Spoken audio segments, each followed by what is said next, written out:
trained data, how umbrellas look like, how a person holding an umbrella would look like. So it adds that noise and then keeps on refining till it generates the final image holding a man holding an umbrella.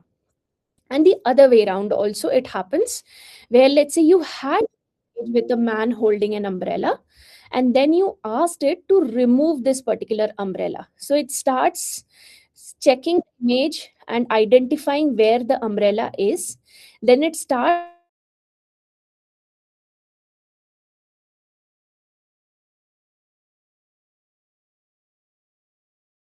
it now uses refiner layers, and then finally it removes the umbrella in the final image that is there.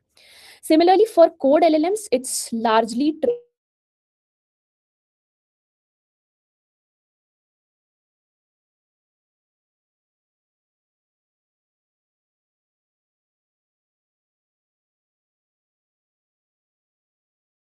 and the output it gives is basis the request that you have sent. If you have asked it for Java, it would know that something like SOP, like system.out.println statement should be there, it should have a semicolon.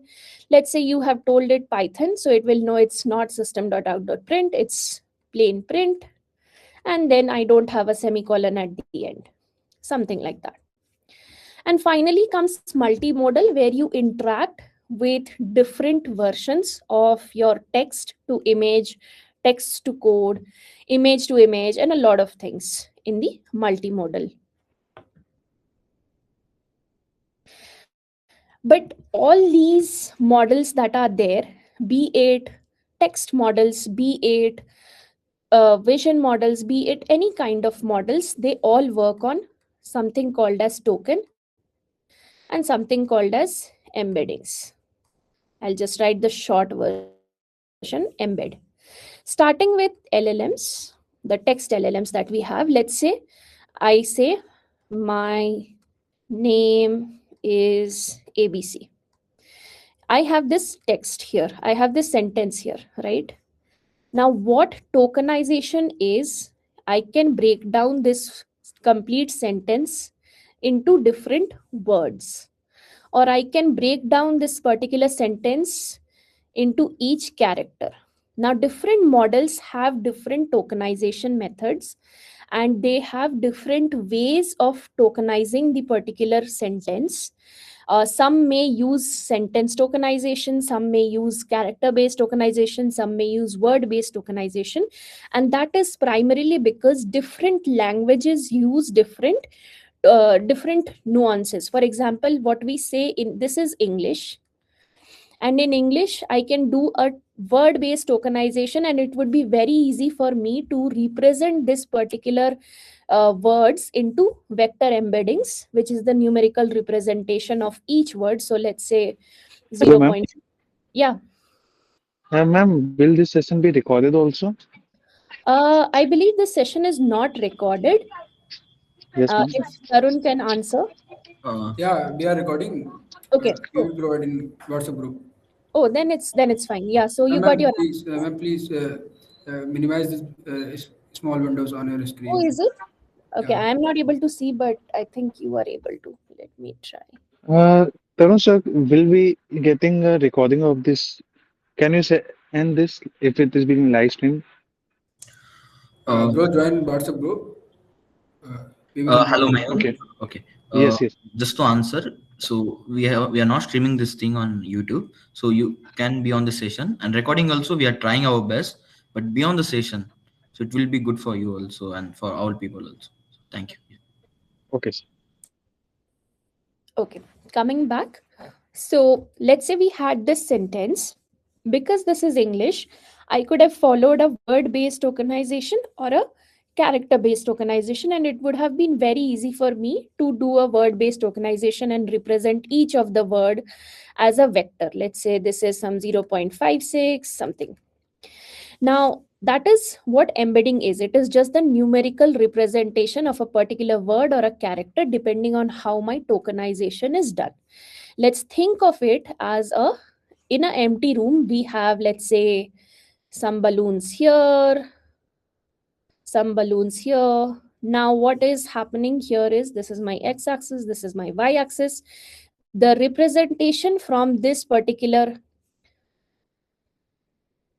yeah, the representation or the distance from the center to the particular point where the object is the numerical representation of this particular one. So let's say this is 0.56 and something something, which is the word my, and here we have something called as name, and here let's say the representation is 0.23 something something. So, in a room where the particular object exists, the coordinates of that object or the word, as we are seeing here, is the numerical representation, and that is what my embedding will represent in a vector representation. The arrows, basically, the distance of that particular object from the center. Now, coming back to tokenization, I could have done it in easily in English. If let's say I had something in French, now I don't know the French equivalent of this, but it's something je m'appelle ABC. Now, when I have this, it's not easy for me to do a word to word tokenization and keep it in the same format. Hence, there are different type of tokenizations. Here, I might have done a word tokenization. Here, I might do a character based tokenization, because every character here would represent this particular word. And then finally, I would have a certain representation. So that is why different techniques of tokenization happen from different language to language, and the embeddings also will be different. Now, every tokenization and embedding process helps in the final inference process, and inference is nothing but getting the output from my input. So it starts with this very simple input text. This is an example we are showing, like predicting the next word. I need to know what should come after the quick brown. What happens when I give this input text, it goes to the tokenizer. Now let's say, for simplicity, I broke it down into word based tokens. So you can see the input tokens went like the, quick, brown separately. It went into the embedding model, and then it generated the vectors for that particular words, and then it went to my LLM. Now what the LLM will do is, it will give me similarity scores of different words that are there. So let's say I have fox, rat, car, hat, and other things in my vector database. It generates the similarity. Now how it generates the similarity? Remember, this LLM has been trained on a lot of data from the internet. Now it remembers that when it has seen the quick brown, the next word it has seen is has a more high probability of being fox rather than rat and car. So that is how it will generate the similarity scores. And finally, it will generate the probability of fox being, let's say, 0.9 as the highest probability, rat being, let's say, 0.1, and car being, let's say, 0.5. That's how it will generate the probability, and the one which has the highest probability gets selected, and the output is the quick brown fox. This is how the prediction of the next word is happening with the LLMs, and that's the inference process here. Any questions till what we have just discussed? I can take one question and then we'll move into the next one. You can unmute yourself and ask the question. Now, how it recognize that it is Fox? Actually, most of the web resources, they are dealing with the quick brown Fox. That based on that, the probability is more the Yes. sentence formation, right? Yes. So that is where I said this LLM, from the internet data that it has seen, let's say it was trained, for an example, I can say 1 million data sentences it was provided. Now, in this 1 million, let's say it has seen 20,000 instances of fox, it has seen 5,000 instances for rat, and it has seen, let's say, 9k instances for car.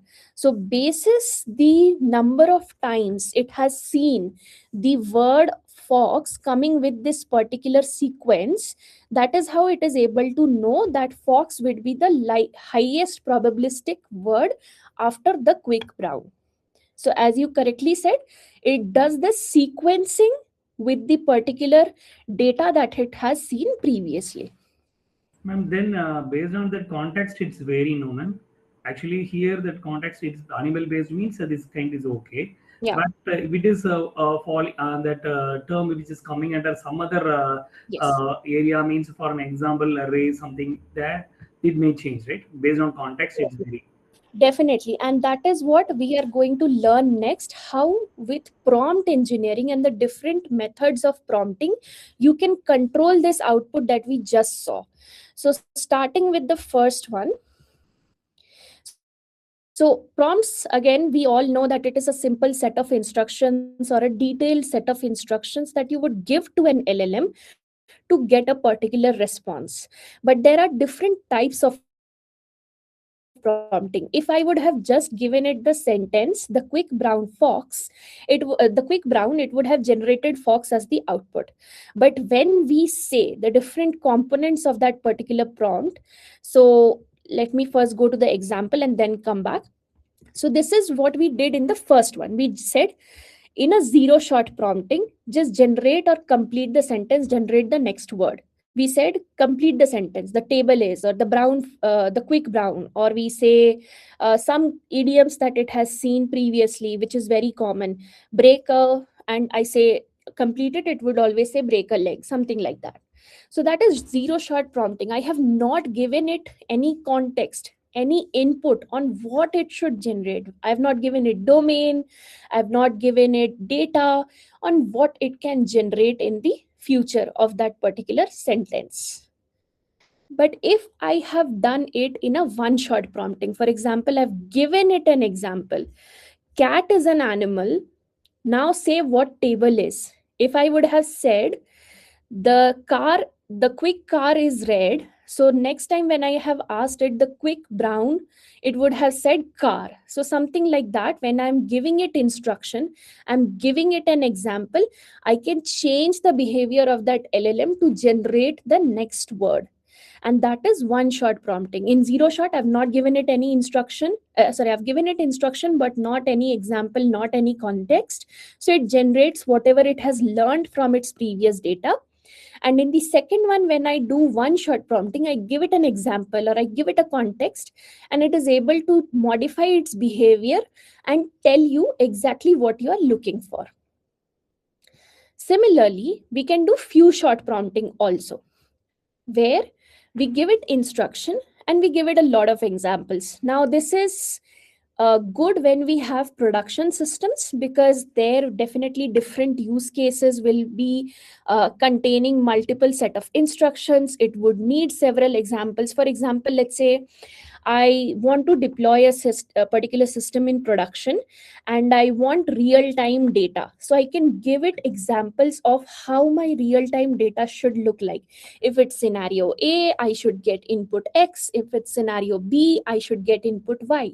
When I have given it those few short prompting, when it generates an input for, let's say, A dash, then it will be generating the X dash input. So it knows that when I see this kind of data, I will be generating a Y kind of data. And that is how you can control the behavior of the particular LLM. There are other ways also. Prompting is one of them. And remember, prompting does not change the weights of the model. You are just providing it instructions, you are just providing it examples to modify its behavior in the runtime. It's not going to change the actual weights of the LLM model that you are using. Now, those were very basic prompting techniques that we had. There is something advanced, which is chain of thought prompting, and we use it when we want the model to reason out the tasks it is doing step by step. So I have given, let's say, an input to build a particular app. Let's say I tell the model to build a sentiment analysis app. What I can tell it is that when you build this app, show me the different steps you will be doing, Show me the reasoning why you are building that step, and let me logically think step by step. So that is how the model starts. Let's say it needs to take data, it needs to clean data, it needs to pre-process data by removing the, let's say, outliers. So that is how it will now break down each and every step in building that complete app end to end, and it will reason out those steps also, why it is taking a particular action in a step. So this is something we use day in and day out. Let's say your teacher asks you to submit a particular assignment. You go back, you check if that particular course has been taught. You go and check back how many days you would need, how much time you would need to complete that assignment. Is it something you can give virtually? Is it something you need to write manually? So, how you are reasoning particular steps before giving the assignment, that is how this particular LLM will also think about the different steps and reason out, and then finally give you the output. Now, prompting was one of the methods which we do, and you can see how different prompts can modify the output. This is something we call in context learning. So in the first example, let me go back here to show. So when we said cat is an animal, table is what? So it said table is a piece of furniture, which was easy because I had given it one input, I had given it one instruction, I had given it one example, and it gave me the output because it knew I had to just predict the category of that particular object. But when the second part came, that cat is not a piece of furniture, car is not an animal, what is table? So it said table is not a vehicle. Now, because I had given it several examples, and it now understood it has to predict something in the negative way. It could have said table is not a light, table is not a industry, something like that. It could have definitely generated the different categories. So, how with different prompts or how with different examples we are modifying the behavior of the model is in context learning. So whatever, remember, whatever context you provide to a model, it will generate the output in the same manner. If you have given it a question, and if you have given it a big paragraph and you ask, answer me from this paragraph, it will give you the answer. But if you say the same question, the same paragraph, but you say now this paragraph to me, it will generate a summary, not the answer, the summary. So how two different contexts are happening in the first prompting methods, that is how you are getting the different outputs, and this is something called as in context learning. Similarly, you can also modify the prompts by giving different data. So let's say in the first one, you said, tell me places I can go for my holidays. It will give you a response, which is, let's say, it can say go to Shimla, go to Kashi, go to Mathura, etc. In the second way, you can say, tell me how I can go to Shimla or how I can go to Kashi. So now remember, the same prompt has been modified. You just want to know the mode of transportation. So it gives you a different output. Same model, two different prompts, two different types of outputs. And remember, the context always is alive till your session is active. So once you open your window, you start talking to it. You for some models, of course, there is a context window that you can set, and we look at it in the second session, how we can have different state managers, conversation managers to maintain my sessions and also the context. But let's say if you don't have a context manager in your session, the session timing becomes your context window. So it starts with the context, the session starting, and then it ends as soon as you close your tab. How you do on, let's say, Google Chrome, you open, you start searching something, you log into that particular website, you do some activities, your session has started as soon as you logged in, and once you do a logout, all your things go away.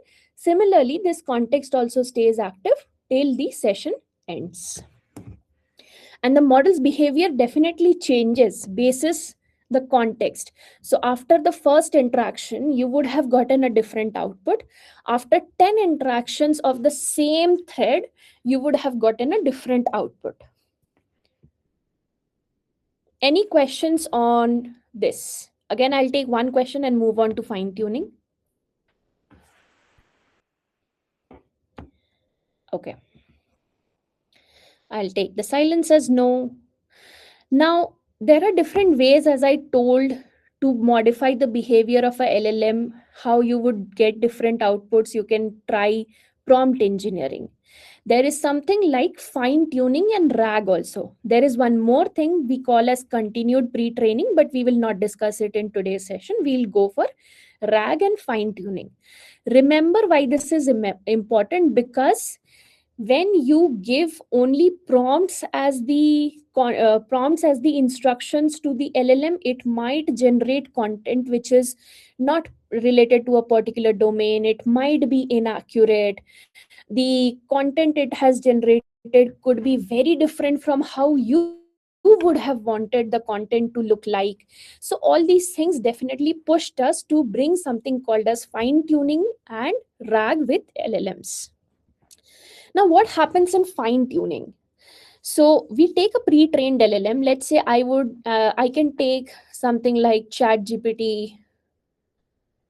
I have GPT, not Chat GPT. I had GPT 3 model, and then I added some data from my company. So how we also do it? Let me take an example. I had Chat GPT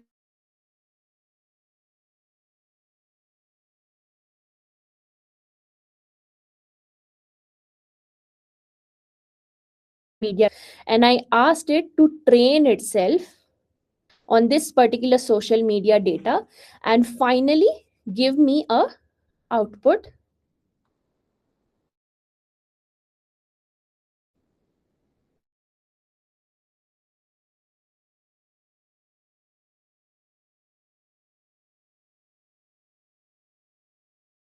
You either give it data or you give it domain so that it can retrain itself till it meets all the expectations and the responsible AI parameters. And then finally you get the output. Is there any question? Does anyone have any question? Domain, what does domain refers to over here? Yes, I'll be coming to that. So starting with domain, let's say I have healthcare domain, health domain. I have manufacturing domain. I have let's say internet domain, IoT, what we call IoT. I'm just writing in short. IoT domain. I have, let's say, industry. This industry could be global or let's say local industry, how we have local MSMEs. We can tell it textile industry. So that is what is domain. I can say take all healthcare domain data, train yourself. Take all manufacturing data and train yourself. Giving you an example, Healthify is a company which uses AWS a lot. Its backend is built on AWS. They built agents and trained those agents on healthcare domain data to healthcare plus diet of Indian diet data, and it asked them to generate nutritional information for people. For example, if I query what I should eat in a day, it would ask me my BMI, my age, my gender, my weight, and other things. And then from the healthcare domain, let's say my BMI comes as 30. It knows for a female who is 30 years old, the Indian diet that we should follow is XYZ. So these two things they trained on. They pre-trained their LLMs on this data. They took healthcare domain, they took data from Indian diet data, they pre-trained these models, and now the model is able to generate customized responses for each and every user based on how their healthcare profile looks like. So that is how data and domain play a role in fine tuning. Did I answer your question? Yes, ma'am. Thank you. Yeah, Ma'am, I welcome. had one question. Yes. Ma'am, regarding fine tuning, when we are like retraining the model, ma'am, whatever the training was done beforehand in the model, does that particular training vanishes when we No, retrain it? definitely not. Definitely not. With fine tuning, the previous training is there, but now you are giving it additional context. Remember how I told you you provide context, but now context is changing. It is domain and data that you provide. It will remember previous things because in the previous trainings it has remembered the behavior, how to generate, what to write, how to write, syntax of the text, semantics of the text. But now it is learning the nuances of a domain, nuances of data. So it is a plus b now. It's not a does not completely go away, but it remembers a and then trains a plus b, which is domain and data. Yeah. Got it, ma'am. Thank you, Okay. ma'am. And this fine tuning will definitely change the weights of the model. It does not forget the previous one, but it changes its model weights depending on how the domain and the data look like. And it creates a new model, which is a plus b. Moving on, we have all heard about RAG, and this is again a form of in context learning. The only difference is in this context, you provided data, and data from any source. You can provide it a website information, you can provide it company specific information, university specific information, and ask it to modify its behavior or give you the output based on the data that you have provided to it. So the architecture looks something like this, where in this particular database, and it's a vector database, yeah, in this vector database you have added multiple policies, and this is a simple architecture I'm showing of how we also do it. So in this vector database I have leave policy information, benefits information, healthcare information, my compensation information, and a lot of information employee wise. Now when I as a user ask it what is my company's leave policy, what the particular model will do is it gets the query, then again it converts it into tokens and then finally embeds it. So let's say I do a word level tokenization, then convert it into vectors, yeah, some numerical representation 0.11 something something, it converts that.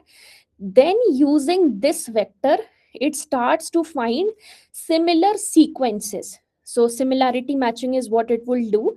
Now it can do a cosine similarity, it can do a sine similarity, it can do Euclidean distance. A lot of methods are there, we can always look into this, and I'll give you external references in the second session of all these sessions that are there, so you can refer to these additional information. So a lot of methods are there how you can do the similarity matching. So once it has done the similarity matching, it starts looking for leave policy. Now its keyword is leave policy. It starts matching with that particular vector, and let's say it got leave policies. Now it got maybe uh, optional leave, yeah, it got annual leave, it got sick leave, something like that, and many more. It got multiple different leave policies information. So what this model will do is it now knows कि I have to generate leave policy output. It knows the query, it got this whole host of data, let's say 20 lines of data it has got from this particular vector db similarity matching. It passes on this query and the context, which is this data. Context here is data. It passes this query, it passes the context to my LLM, and then finally the LLM will generate a response. Now remember, because I have asked it a very vague question, what is my company's leave policy? It will tell me optional off is 15, optional off is 5 days, annual leave is 15 days, sick leave is 3 days. Had I asked it what is my company's sick leave policy, if I would have added that extra instruction into my query, this particular LLM would have identified from the context and my query that I'm looking only for sick leave policy and not other. Then from this 20 lines, it would have picked up only the sick leave and responded that to me. So RAG basically is taking out data which is saved in my vector DB, finding out the relevance in that query and context, and then passing it on to the LLM by combining the query and context. And the LLM then takes care of generating the response. In certain cases, if my query is summarization, it will generate a summary. If my query is just find out a particular policy, it will generate the policy. Now, as developers, we know there are a lot of methods. We learned about prompt engineering, we learned about fine tuning, RAG in context learning. There are many methods how you can modify an LLM's behavior to give you output that you desire to get. And how do you design solutions? So something at Amazon that we follow is, we first solve then evolve. So we try to design our solutions by taking into consideration the initial requirements, and then as and when the requirements change, we keep on evolving that design, and finally we design a MVP. So let's say I would have something very simple as a requirement document. This is, let's say, requirement document version 1.0. And with this, I would have designed, let's say I need a very simple GenAI RAG solution. Yeah, this is my first level. Then what I would do, I would now have to evolve. So let's say my requirement got changed and something as 1.1 came. So now I know that GenAI RAG also needs domain information. Then this is how my cycle would go on. Let's say something 1.2 comes. I know now RAG will not work. I need to fine tune it. So it does not mean that my whole system goes for a toss till this particular step is happening, till the fine tuning is happening. This is what stays active and relevant. And once fine tuning happens, then we can go for the breakdown of this particular system, and we can replace it with this fine tuning. So we audit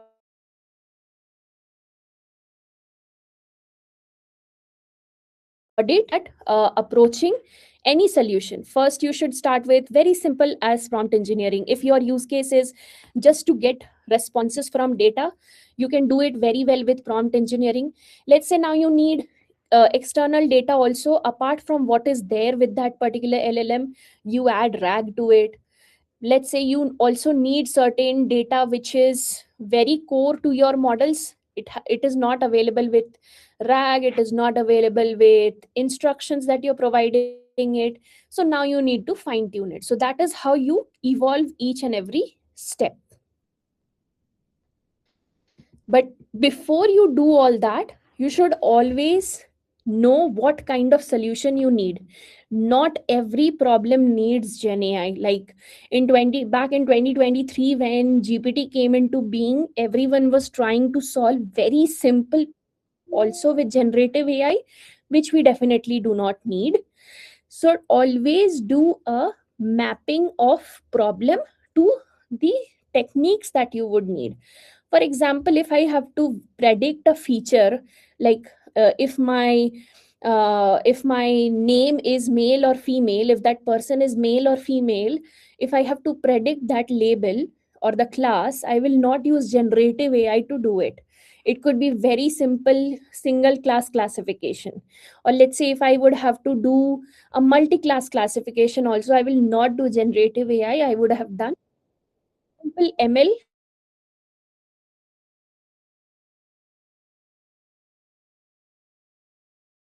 multi-class classification. You need to generate content that is not seen before, or something like I would say recommendation, you would have to generate something. That is where you would use a generative AI problem. Always do an evaluation of your problem, break it down into steps, see what action you need to take, and then finally decide which approach you will take. So here, two examples you can see. The first one where I'm trying to predict whether customer will purchase a sports shoe or not of, let's say, Nike brand.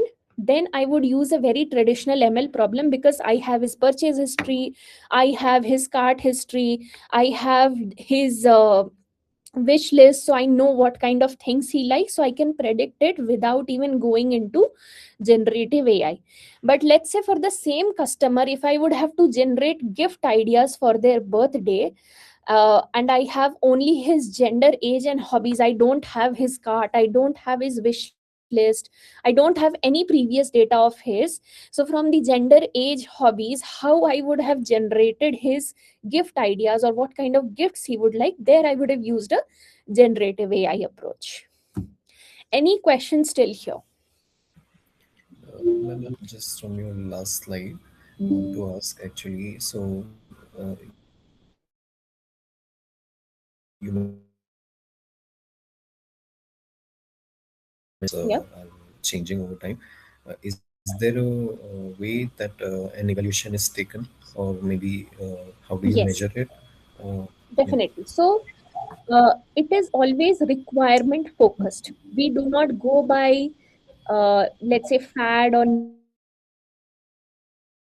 trends coming up. It's always requirement focused. If my customer requires a very simple question answering system from its company data, I would give them a generative AI RAG.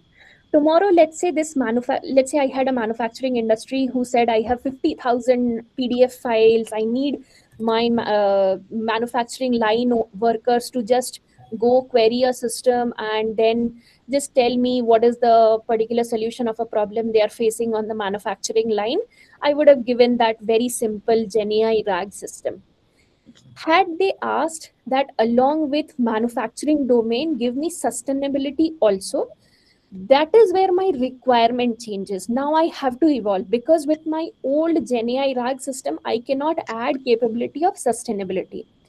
When my requirement changes is when I would evolve. Till then, if my solution is working, I can go ahead and I can use the same system. However, there is something else also we should look at. With the models continuously evolving, for example, how we started with GPT-2, then GPT-3, 3.5, 4, it's continuously evolving. Similarly, we have other LLMs also which are evolving. What happens is when my old models do not have enough trained context, so I would say trained information with them, is when I should again evolve. If I would have kept on using GPT-2 only by the time GPT-5 came, I would have kept the old data, stale information, all the less number of parameters and the context that it was trained on. So that is why now I will change. I will evolve to the latest model. However, again, that is requirement based. If my previous model was generating a 95, 98% accurate response, and it was able to give me or satisfy the needs of that particular problem, I would not be updating it till my models are getting outdated, my responses are getting affected. That is how you should assess, and then you should iterate. Does that answer? Yeah. Thank you, ma'am. Sorry to interrupt you, ma'am. We Yeah, are just left with 5 minutes because of yes. limited resources. We got time up to 8 p.m. only for today. Yeah, Sure. so you can continue, ma'am. So, thank you. Ah, no worries. So that's all I had for today. So till the litmus test, and I have just very simple two questions for you guys. If I can get in the chat, what I'll do is I'll come back here, and because I would need to see the chat, or else if people can unmute and just let me know the responses.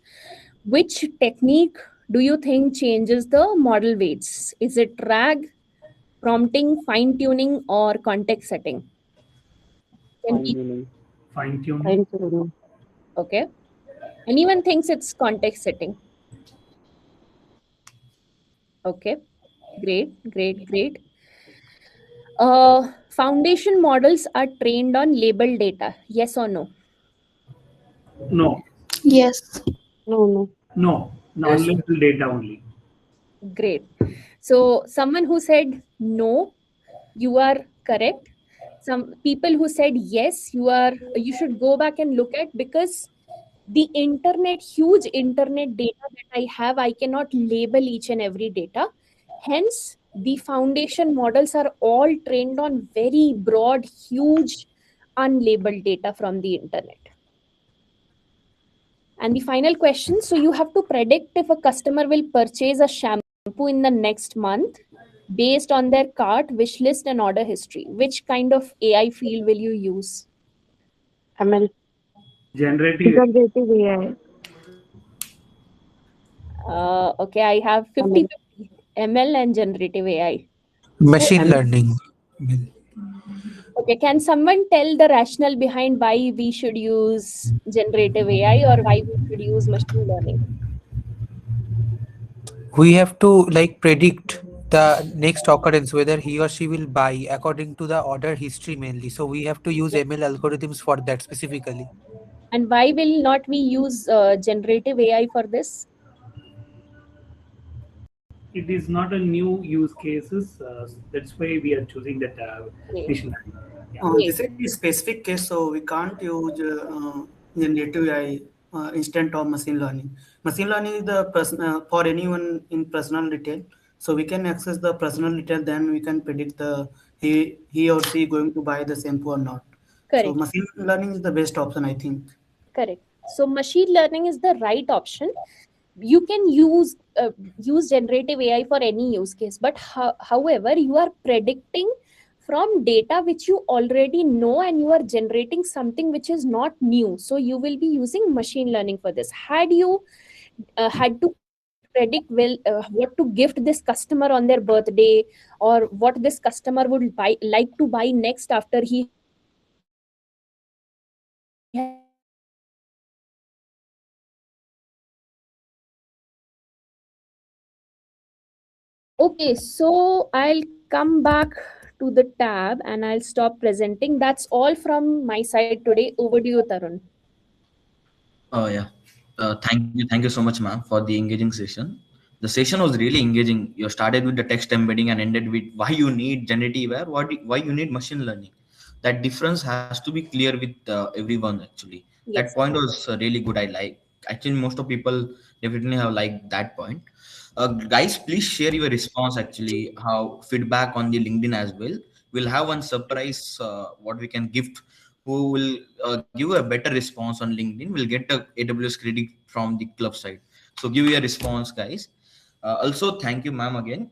We'll also sorry for our side to have that limited constraint because of yeah, because of we got limited time schedule, and of course more people are there to join this meet, but we got limit resources to 900 only. So we'll definitely try to solve this problem in next session, and we'll try to record also next time. We recorded this time also. We'll try to give it to you all soon, guys. Thank you, guys. People who are new, please join the club. That links are there in the chat, and please on the video we'll take one group photo. Okay. So yeah, Sujit, yeah. Please open your camera, guys. Guys, please. yeah. Someone is there in the satellite. Yeah. yeah. Nice background. Yeah. Sujit, Yeah. So yeah, take. anyone left, guys? Please on Yeah, and guys, please. please share your feedback. Okay. Yeah. Thank you, ma'am, And for joining. Thank you, Tarun, for tag us on LinkedIn as well. yes, And yes. ma'am, Please share your feedback on LinkedIn and Instagram. So yeah. yeah, thank you. We'll cover Thank all you. left thing in the next session. So yeah, bye. Yeah. Thank Thank you, ma'am. Bye, ma'am. Everyone. Thank Thank you, you. ma'am. Thank you, ma'am. Thank you. Thanks for the session. Bye. Thank you.